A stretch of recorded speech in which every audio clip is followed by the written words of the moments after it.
So entire பாடின்னு சொல்கிறோம். ஓகேங்களா? So இப்படி நம்மளுடைய பாடியில் வந்து பார்த்திங்கன்னா டிஃப்ரெண்ட் டைப்ஸ் ஆஃப் சிஸ்டம் இருக்குது. டைஜஸ்டிவ் சிஸ்டம், ரெஸ்பிரேட்டரி சிஸ்டம் அப்படின்னு சொல்லிட்டு. ஸோ ஒவ்வொரு சிஸ்டமும் ஒவ்வொரு ஃபங்க்ஷன் செய்யுது. அதில் இருக்கக்கூடிய ஒவ்வொரு சிஸ்டம்லையும் டிஃப்ரெண்ட் ஆர்கன்ஸ் வந்து லொக்கேட் ஆகிருக்கு. ஓகேங்களா? ஸோ இன்றைக்கி நம்ம சர்க்குலேட்டரி சிஸ்டம் பற்றி பார்க்குறோம். ஸோ இந்த சர்க்குலேட்டரி சிஸ்டம் ஏன் நம்ம பாடியில் இருக்குது அப்படின்னாக்கா, ஸோ என்டையர் பாடிக்கும் வந்து பிளட் வந்து சர்க்குலேட் ஆகுது. இந்த என்டையர் பாடிக்கும் பிளட் சர்க்குலேட் ஆகுதுன்னு ஏன் சர்க்குலேட் ஆகுது அப்படின்னாக்கா, we need to get energy. So ஒவ்வொரு ஆர்கன் ஃபங்க்ஷன் ஆகிறதுக்கு we need to get energy. அந்த எனர்ஜி எது மூலமாக கிடைக்குது? பிளட் மூலமாக கிடைக்குது. ஓகேங்களா? ஸோ அதனால என்டையர் பாடிக்கு இந்த பிளட் வந்து சர்க்குலேஷன் நடக்குது. ஓகேங்களா? அது எப்படி நடக்குது, அதுக்கு என்னென்ன ஆர்கன் ஹெல்ப் பண்ணுது அப்படிங்கிறத பற்றி பார்க்கறது தான் சர்க்குலேட்டரி சிஸ்டம்.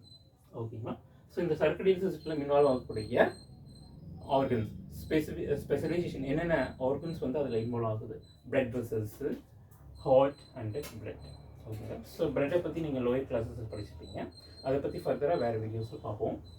அடுத்தது பிளட் வெசல்ஸ் அப்படிங்கிறது ஸ்பெசிஃபிக். இந்த பிளட் வந்து ஒரு லிக்விட் ஸ்டேட்டில் இருக்கு இல்லைங்களா, அது ஒரு ஸ்பெசிஃபிக் வே மூலமாக தான் என்ன ஆகுது? என்டையர் பாடிக்கும் சர்க்குலேட் ஆகுது. அந்த வே தான் நம்ம என்ன சொல்கிறோம்? Blood vessels.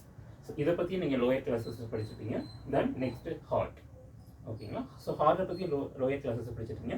இதனால் இதுலேயும் நம்ம பார்ப்போம். ஓகேங்களா? ஸோ இந்த பிளட் வந்து எப்படி வந்து சர்க்குலேட் ஆகுது என்டையர் பாடிக்கும்?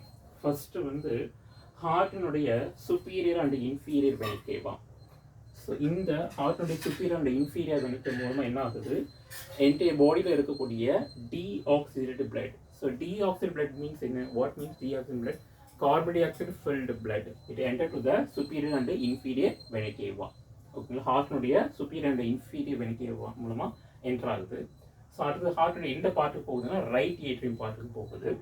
தென் ரைட் ஏட்ரியம் ரைட் வென்ட்ரிக்கிளுக்கு அந்த பிளட் வந்து பாஸ் ஆகுது. அதாவது carbon dioxide filled blood. So இதுக்கு இன்பிட்வீனில் ஸோ ஒரு வால்வு ப்ரெசென்ட் ஆகிருக்கு. ஸோ இது வந்து என்ன சொல்கிறோம்னா ட்ரைகப்சிட் வால்வ். இதோட மெயின் ஃபங்க்ஷன் என்னன்னு பார்த்தீங்கன்னா, ஸோ இப்போ எல்லா டைமில் வந்து பார்த்தீங்கன்னா இந்த பிளட் வந்து ரைட் ஏட்ரியம் ரைட் வென்ட்ரிக்கிள் போகாது. ஸோ எந்த டைமில் போகணும் அப்படிங்கிறத அலோவ் பண்ணுறது எது பார்த்தீங்கன்னா இந்த ட்ரைகப்சிட் வால்வ். சரிங்களா? ஒரு குறிப்பிட்ட செகண்ட்ஸ் மட்டும் தான் என்ன ஆகும்னா இந்த வால்வ் வந்து ஓப்பன் ஆகும். அந்த டைமில் ரைட் வென்ட்ரிக்கிளுக்கு இந்த டீஆக்சிடேட்டட் பிளட், அதாவது carbon dioxide filled blood வந்து என்டர் ஆகும். Then right ventricle to pulmonary artery. So pulmonary means என்னன்னு பார்த்தீங்கன்னா, what is means the pulmonary means லங்ஸ்ன்னு அர்த்தம். ஸோ லங்ஸினுடைய ஆர்டரி வழியாக என்ன ஆகுது அப்படின்னாக்கா, இந்த பல்மனரி வால்வ் மூலமாக பல்மனரி ஆர்டரிக்கு அந்த carbon dioxide filled blood வந்து மூவ் ஆகுது. தென் லங்ஸ் வந்து என்ன ஆகுது? எக்ஸ்பெல் பண்ணுறது. ஸோ நீங்கள் படிச்சுப்பீங்க ரெஸ்பிரேஷன் என்ன actually the inhale of oxygen and exhale of carbon dioxide. So அப்போ அந்த கார்பன் டை ஆக்சைடு என்ன ஆகுது? லங்ஸுக்கு வந்துடுது. அந்த கார்பன் டை ஆக்சைடு என்ன ஆகுது? நம்ம ட்ரக்கியல் ரீஜன் வழியாக இசோஃபேகல் ரீஜன் வழியாக என்ன ஆகுது? வெளியில் நோஸ் மூலமாக அல்லது மவுத் மூலமாக என்ன ஆகுது? இந்த கார்பன் டை ஆக்சைடு வந்து ரிலீஸ் ஆகுது. அட் சேம் டைம் என்ன ஆகும் அப்படின்னு பார்த்தீங்கன்னா, இன்ஹேல் ஆஃப் ஆக்சிஜன், நம்ம ஆக்சிஜன் என்ன பண்ணுறோம்? இன்ஹேல் பண்ணியிருப்போம். அட் சேம் டைம் லங்ஸில் என்ன ப்ரெசென்ட் ஆகிருக்கும்? ஆக்சிஜன் ப்ரெசென்ட் ஆகிருக்கும். அது பிளட்டோட மிக்ஸ் ஆகும். மிக்ஸ் ஆகி என்ன ஆகும்னு பார்த்தீங்கன்னா பல்மனரி வெயின் வழியாக எங்கே வரும் அப்படின்னாக்கா ஹார்ட்டினுடைய இந்த பார்ட்டுக்கு வரும், லெஃப்ட் ஏட்ரியம் பார்ட்டுக்கு வரும்.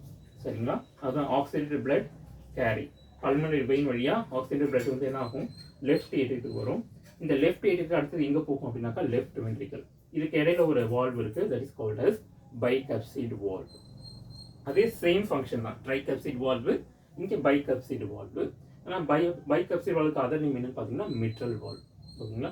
இப்போ இந்த ஆக்சிடேட்டட் பிளட் எங்கே போகுது? ஹார்ட்னுடைய லெஃப்ட் வென்ட்ரிக்கிளுக்கு போகுது. தென் அயோட்டிக் வால்வ். ஓகேங்களா? ஸோ அயோட்டிக் வால்வ் வழியாக அயோட்டாவுக்கு போயிட்டு நம்மளுடைய என்டையர் பாடி டிஷ்யூஸுக்கு என்ன ஆகுது? பிளட் மூலமாக இந்த ஆக்சிஜன் வந்து போகுது, டிரான்ஸ்போர்ட் ஆகுது. ஸோ இதனால் ஒவ்வொரு ஆர்கன் என்ன ஆகுதுன்னு பார்த்தீங்கன்னா, ஒவ்வொரு organ to receive the oxygen by tissues.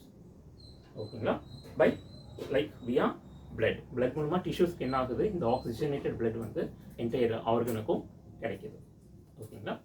So இது உங்களுக்கு சிம்பிள் ஒரு அவுட்லைன் தான் கொடுத்துருக்கேன்.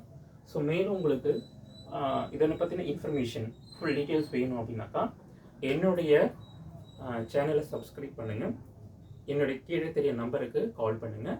உங்களுக்கு ஆன்லைன் கிளாஸஸ் வெகு விரைவில் வந்து உங்களுக்கு ஸ்டார்ட் பண்ணுறதா இருக்கேன். ஸோ யாரெல்லாம் ஜாயின் பண்ணணும்னு நினைக்கிறீங்களோ அவங்க என்னுடைய நம்பருக்கு கால் பண்ணுங்கள். தேங்க்யூ.